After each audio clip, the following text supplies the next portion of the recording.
So jumping right in, I think one of the themes that clearly emerged during the day was the both the potential opportunities, but also the risks that are associated with these emerging technologies, most notably artificial intelligence.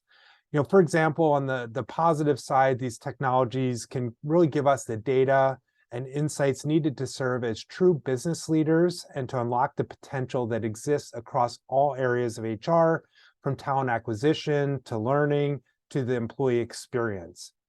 At the same time, it's clear that we need to wrestle with a number of different challenges and risks related to bias, privacy, and transparency, as well as the overall risk that over-reliance on these various technological tools may reduce the personal human element of HR that we all value and know is such an important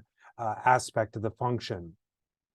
So how do we realize these opportunities while also making sure that we can mitigate some of these risks that are associated with these technologies? According to the presentations throughout the day, the key is really ensuring that these technologies are used in conjunction with human judgment as well as human expertise in the area of HR.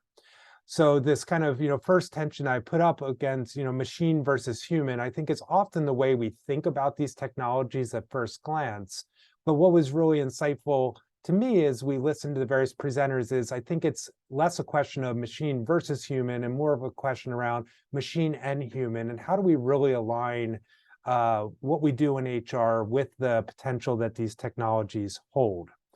And so it will really be incumbent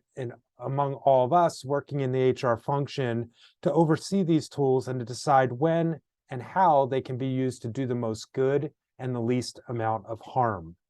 I think this will require some evolution of the function and also the competencies required among HR professionals. For example, I think one thing we heard throughout the day is really the importance of HR professionals becoming familiar and comfortable with these technologies, not to say that all of a sudden we're going to get into computer science or the nitty-gritty of designing these tools, but really to have a familiarity and a comfort with using them and being able to think through the different use cases within our organizations. I think it will also require increased partnership between HR and other stakeholders within our organizations, most notably IT, legal, come to mind, really to think about how we can set up appropriate guardrails and guidelines about the use of these tools. I think it will also likely place a premium on HR professionals' analytics capability as the demand for database decision really grows exponentially as these tools have the opportunity to provide us with, to sort through data and to provide us with insights and recommendations.